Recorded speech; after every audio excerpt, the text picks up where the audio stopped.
G'day everyone. I just finished painting on let me think. Monday now. I finished them on Friday.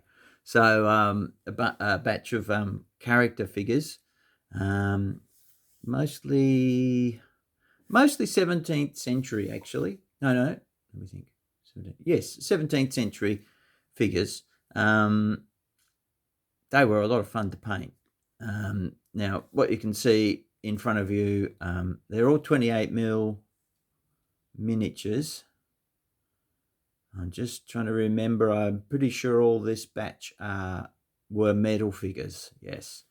Now, the ones you can see in front of you now, I believe they're from the Wargamer Poland company. The ones who do, I think they do Fire and Sword, and they also do Anno Domini 1666, I think it's called. And I believe these are from the Anno Domini 1666 range. Now, they are 17th century dragoons, dismounted obviously. And I've painted them, well, I sort of think of them as probably Polish dragoons, but I guess they're generic enough that they would probably cover a few different sort of countries around that time. But yeah, they're lovely miniatures to paint. They've got a lot of really nice detail. I have a feeling the original designs may have been 3D sculpted. Sometimes there are sort of telltale sort of casting artifacts with those really super fine, usually striation lines, which might have been from an original printed master, but they're so unnoticeable. Really, they're barely noticeable, only under magnification. So, but they're lovely detailed miniatures and a lot of fun to paint. I really enjoy painting the sort of 17th century stuff. You know, I've done the sort of quite a lot of bloody miniatures as well. And I have done some of these Wargamer Poland miniatures before, and I really enjoy painting that kind of period. Great fun, really interesting. So these are the Polish dragoons, I'm calling them. So what's that spec there? Hang on a minute. Something's amiss. Nope. I don't think that's a chip. What is that? Just going to pause the video because I'm not sure what's happened there. Okay, sorry about that. Whatever it was, I think I've gotten rid of it. That's just the thing. When you get stuff under the lights, it's like you suddenly notice little things. And then I look at stuff with magnification and under lights all the time. And then, maybe it's just getting it in front of a camera. It's like, oh, what's that? Oh, dear. Never mind. So I'll let you see the backs. So, yeah, a combination of used washes and layering and some Vallejo Express colors. I used the Vallejo Express colors mainly for base coating. I only have a limited amount of them, but for base coating the red and base coating some of the blues and things like that, it's good just because it goes on really fast and to get a quick base coat color. And then, I'll put washes and I go back over it again, as is my want sort of thing. But some of the Express colors and also some acrylic artist inks that I use are really good for things like leather, and mix them with a bit of, if they're sort of slightly shiny, you can mix them with a bit of ultra matte varnish before you apply it, and then just put it straight on, and it makes really nice leather colors and stuff. So that's what the boots are done with, those sorts of things, a combination of Vallejo Express and acrylic inks. And they don't really need much more work done to them, which is a real bonus. But yeah, the rest of it's built up with blocking in and layering and stuff.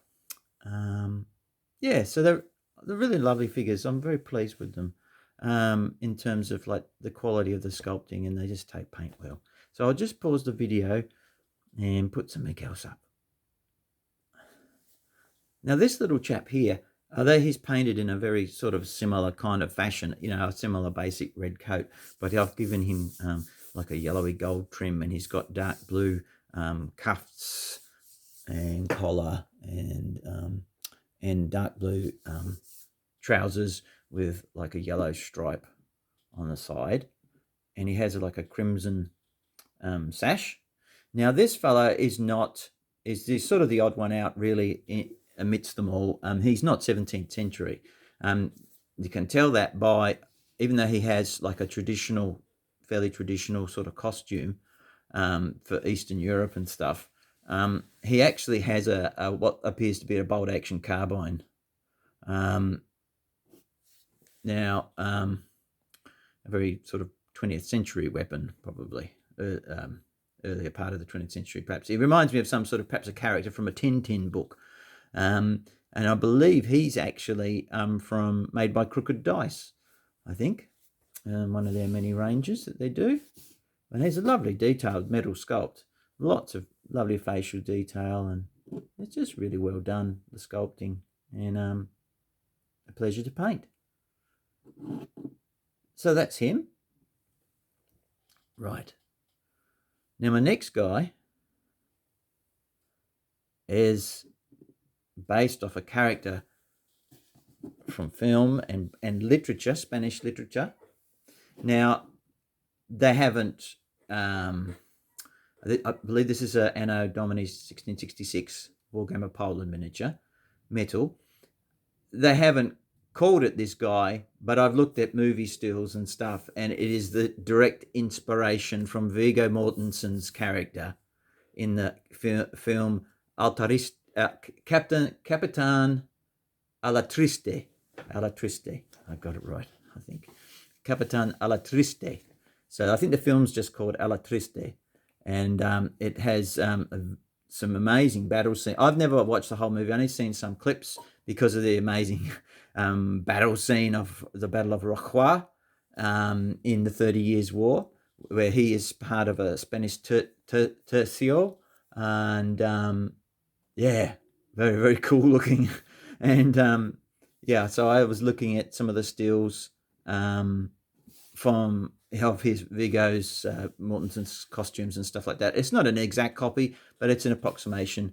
They've even gone to the trouble, and I only found it as I got more into the paint job after the blocking and looking in detail, that they actually have up under his hat brim here, that there's a scarf there. He has like a bandana, which is kind of red and blackish and other colours in the movie, but it's just poking out with his hair there, and so I managed to put some little tiny red stripes, which you probably won't show up on the camera. But yes, that's the Viggo Mortensen Alatriste character. I believe they're a series of Spanish sort of swashbuckling novels or something that the actual movie was based upon. So really nice character figure, very toned down colours. Often the case in movie depictions of historical things. They tend to make everyone look brown and kind of grotty, don't they? Then when often things were a lot more colourful in real life. But so I kind of took my influence from stills from the movie. Yeah, really nice miniature sculpt. Yeah. And a lot of these are multi-part as well, because you have to put the arms on separately and things like that. But yeah, there's Alatriste. Now, there's a couple of ladies here. I couldn't really tell you what they're about, but they're a bit hard to see because the sword's in the way. Now, this long pistol thing, it was kind of broken through when I received it, and I was asked if I could repair it. Too fine for pinning. I tried some green stuff and super glue, and then even during the course of painting and just reaching out to grab it, to, it broke multiple times. And so it's been glued back together a number of times over the course of painting. So I'm very cautious about how I handle it. I just hope it gets to Albie, who I've been painting these for, a guy I know in Queensland. Hopefully it gets to him in one piece and he can put it in a display case or wherever he puts them on a shelf, so it doesn't get handled too much, because this is just highly breakable. So again, I've done that sort of blackened armor look, and used the soft B pencil, 6B pencil, to do the sort of metallic highlighting on all the ridges and things like that. And then contrasted the dark armor with her bright blonde hair and sort of light, bright orangey leather. She's got red trousers and a bright shining sword and some hints of gold on that and on her buckles, just for nice contrast. So that's her. This lady, I guess maybe she's a Polish lady, I'm not sure, something into Eastern European again. I think these are both from Wargamer Poland. So yeah, I like how this sort of the flow of the dress and things turned out, and nice detail on that miniature. You got similar sort of poses, I guess. But yeah, just a simple color scheme with the green and the white, but the contrasts of, again, with really blonde hair. She's got and a nice touch of red up on the cap. There's a nice flash of red with those creamy white feathers and stuff, some gold buttons and things. Yeah, so I think they turned out all right. And the last two I'm going to show you are French Musketeers. Now, this one I think is meant to be D'Artagnan. The other guy's probably more of a generic French Musketeer, but Albie said, can you paint them up as the King's French Musketeers? Now, the only thing that, looking at pictures, the real distinguishing thing about those Musketeers was this, what's the word for it? This tabard that they wore.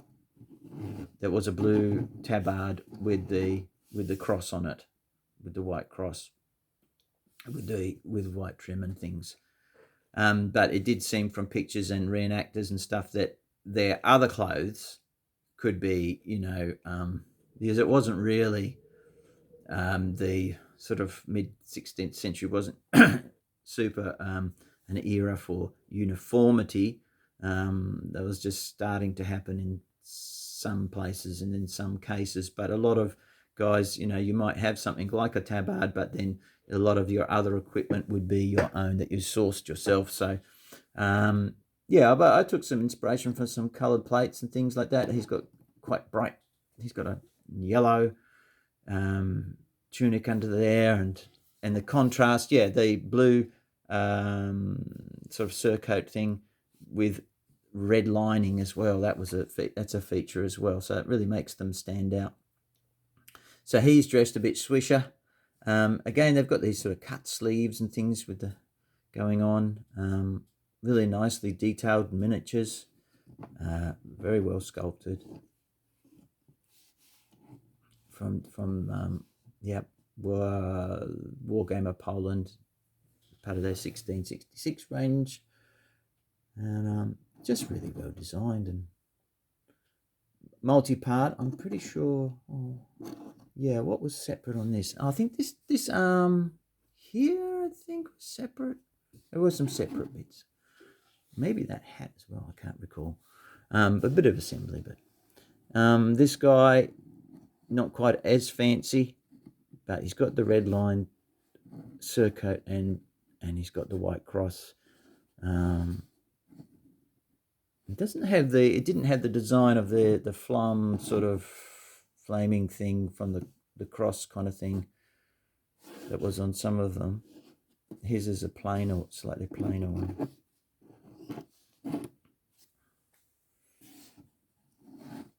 So he's preparing his gun for firing again.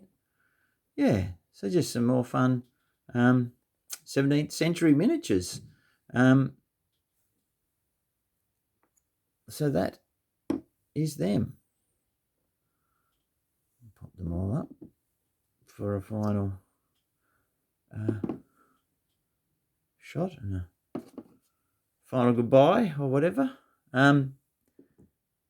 I never know when it's going to be the final goodbye, because at the moment YouTube is quite aggressively pursuing their anti-ad blocker thing, and I really don't like ads. They drive me quite batty. So I watch videos with ad blockers that are built into my browser, and there are lots of other things you can download to block them. But YouTube, with its vast resources, is working quite aggressively to block ad blockers. So it may mean that I can't actually upload this video. I'm not sure. I know it's certainly stopped me from watching videos. Occasionally some I can watch, but it used to be that it blocked me on my PC and I was able to watch them on my phone, but now it seems to have drifted over to the phone as well. They're working with their vast amounts of money they have. They fighting a war against people who don't like ads. So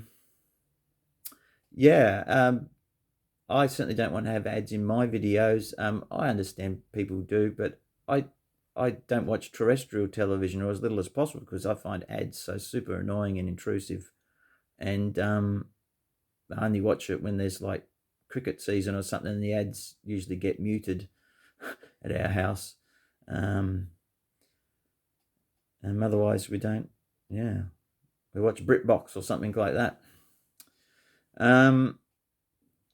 So yeah, I don't know what the future's going to hold. Whether they're going to, because I use ad blockers, whether they're going to stop me from probably from watching my own videos. At least I can watch them before I upload them, make sure they're okay.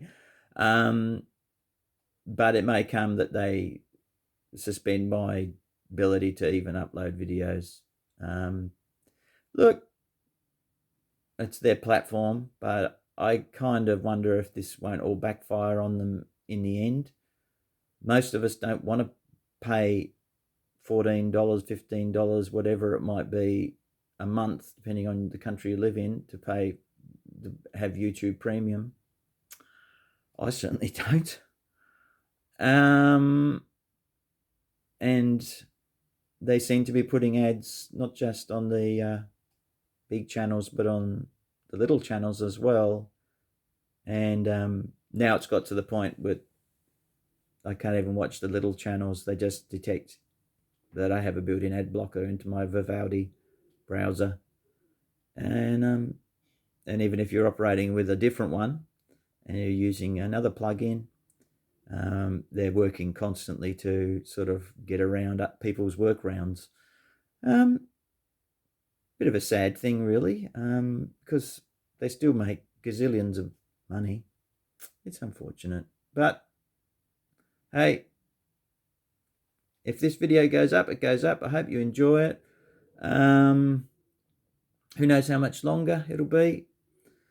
I'll keep... I must remember to update my blog again, Jack Sarge Blogspot. I might end it up, that's all I can use. So I won't better watch videos anymore, and I guess just listen to some podcasts, perhaps. I think I can still do that at the moment. I'm allowed to do that.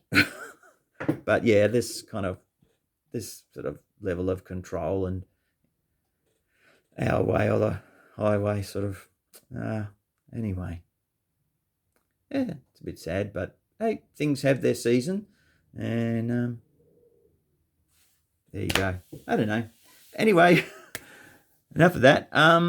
Yeah, I'm not sure what I'm doing next. I've got some Saga objective markers. Maybe I'll do them next. I've got them undercoated. I might do that next, and then I've got some more sets like these little sort of sets of 10 or 11, 12 figures at a time of different characters. They're great fun, great palette cleanser to do something quite different. Yeah, so I'm not sure exactly which one of those I'm going to be doing next.